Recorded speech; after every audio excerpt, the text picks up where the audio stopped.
broadcasts are often performed in front of a live studio audience. Their gasps, chatter, and laughter were part of the show. This morning, we invite you to be a part of our Christmas celebration by taking on the role of the studio audience. Let's revisit the days of live radio drama as we return to the 1940s and broadcasting Christmas.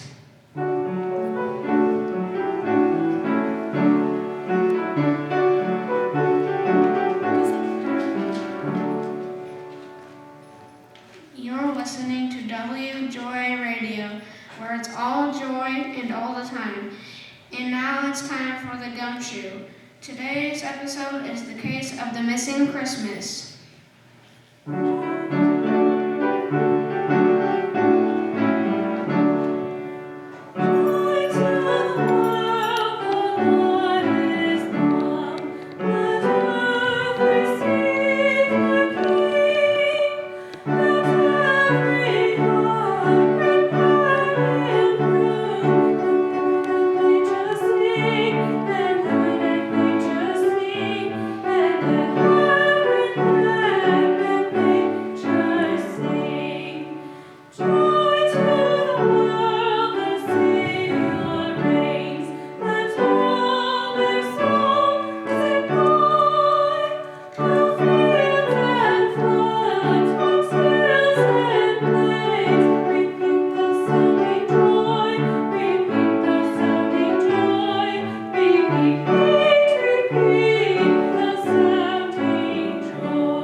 It was December, and the city was gray, a worn-out snow kind of gray that beckons the average man to hang up tinsel and holly in hopes of brightening the afternoon. On the streets, kids were giggling. Bell ringers were ringing, and shoppers were shopping. I felt an unexplained sense of restlessness and paced in my office.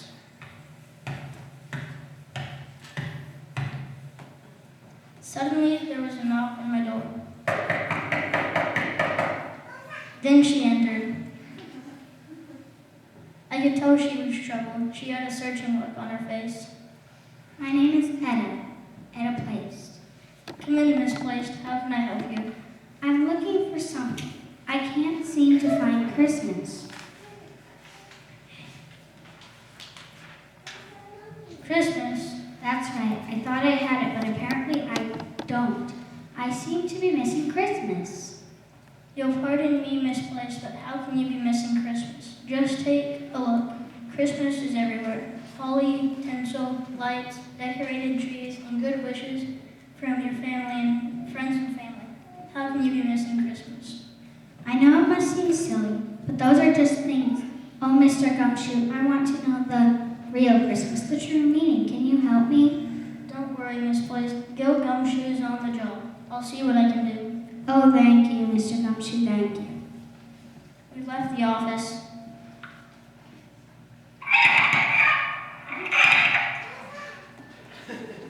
And headed for Main Street, crossing at the corner where Officer Bailey directs traffic.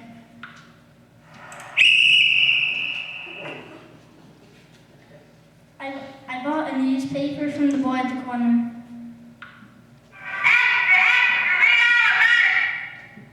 And waved at the grocer sweeping his front steps.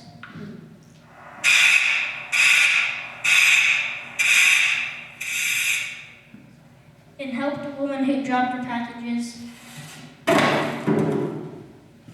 We helped her hail a cab.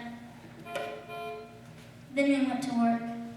Finding the true meaning of Christmas won't be easy, Mr. Gumshoe.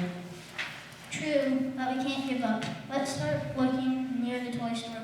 Those gel-faced children with their noses pressed against the window might know more than they let on. Hey kids, what can you tell me about Christmas? Have you heard anything about Santa coming to town? Santa, huh? It sounds like the Santa character is the man to see, but where to find him? I looked around and then something in the toy store window caught my eye. I led misplaced inside. The toy store was bustling with activity as shoppers searched the aisles for the toys of their children's dreams. There were bouncy balls and squeaky toys. Kids were trying slide whistles.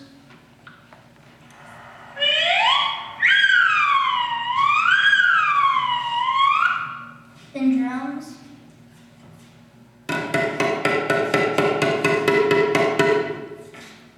Toy fire engines.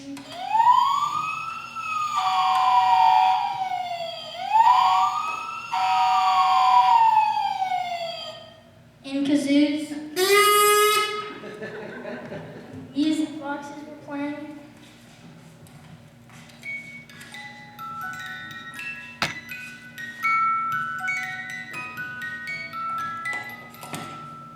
And cash registers were chinging.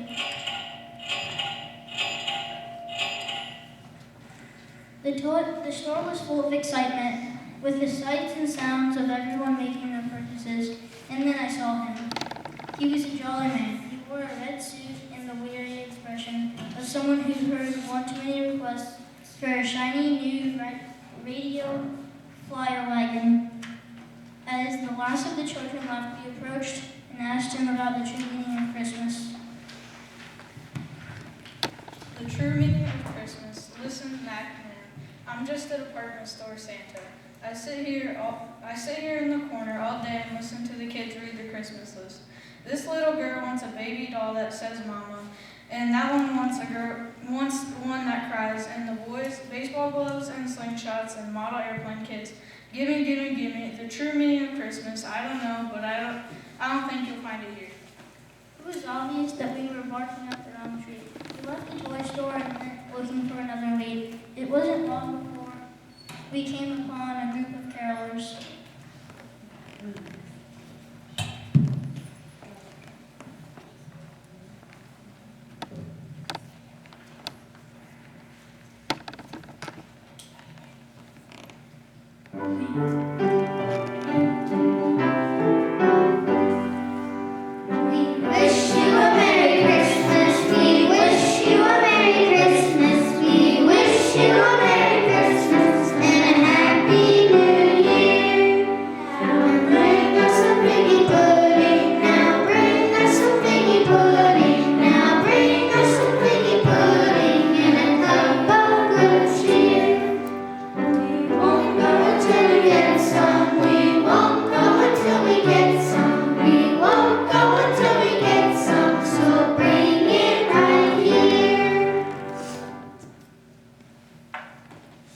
Figgy pudding, Merry Christmas, won't go until we get some. Aha. Perhaps parties and figgy pudding have something to do with the true meaning of Christmas. Our visit to the toy store didn't turn up any useful leads, but maybe a visit to a delicatessen would. Fortunately, Baker's Deli was right around the corner. We went right in. Good morning. How can I help you? Do you have figgy pudding? Figgy pudding. Figgy pudding. We won't go until we get some, so bring it right here. Of course. Will that be with or out raisins? I don't know. Which one is more meaningful? I beg your pardon. We're looking for the true meaning of Christmas.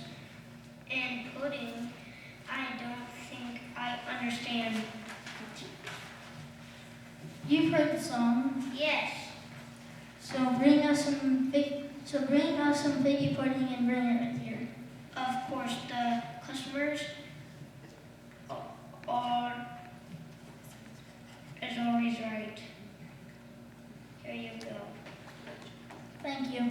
We left the delicatessen and settled down on a park bench. We opened the containers eagerly, anticipating what we'd find. This is delicious pudding, Mr. Gumshoe, but I don't think we're any closer to finding Christmas now than we were this afternoon. I had to admit it, she was right. The pudding was very tasty, but it didn't contain the true meaning of Christmas. The carolers sang about the party. Maybe we needed to spend time with other people to find Christmas. We hurried to the home of Mrs. Wilma J. Worthington. She was happy to add the pudding to the party's bountiful buffet. Gil, so good to see you. Come in, join the party. You're just in time. We're just about to sing some Christmas carols. Everybody ready?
There's nothing as festive as getting together with my family and friends. One of my favorite things about Christmas is the time I spend singing and eating with my friends.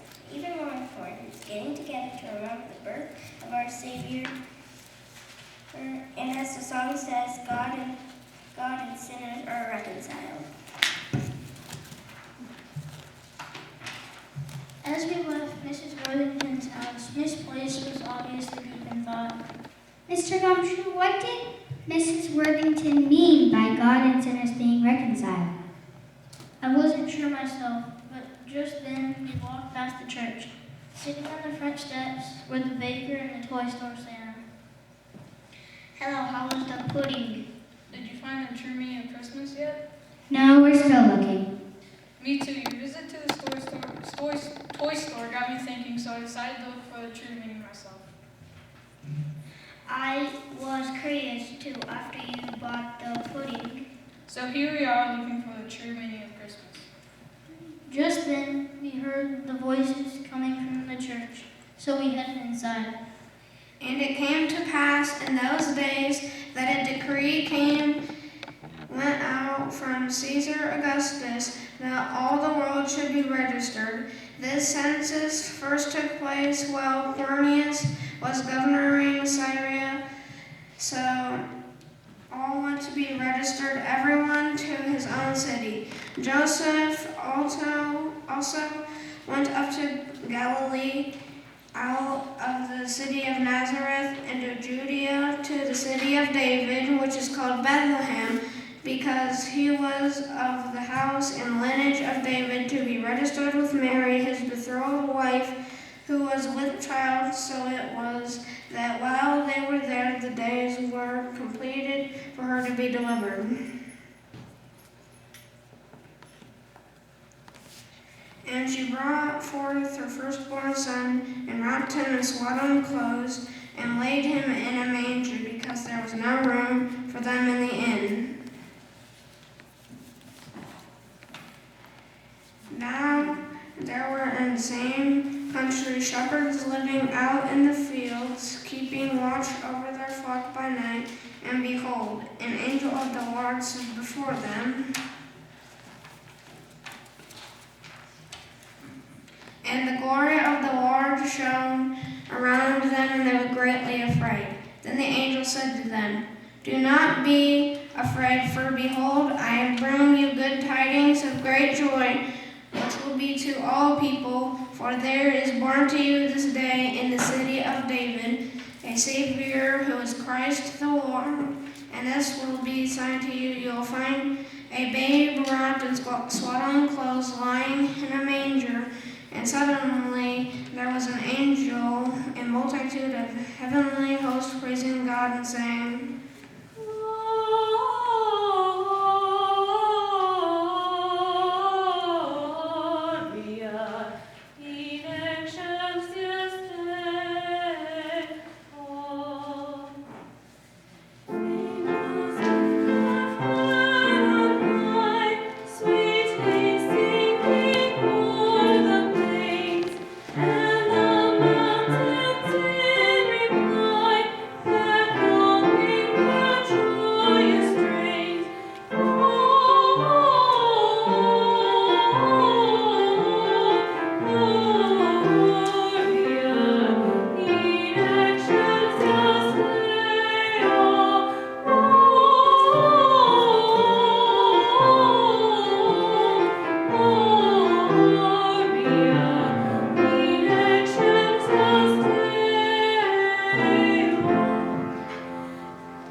So it was, when the angels had gone away from them into heaven, that the shepherds said to one another, "Let us now go to Bethlehem and see this thing that has come to pass, which the Lord has made known to us." And they came with haste and found Mary and Joseph and the babe lying in the manger. Mr. Gumshoe, I think we've found it. We found Christmas. The mystery is solved, Miss Place. Christmas isn't about toys or parties or food. It's all about Jesus.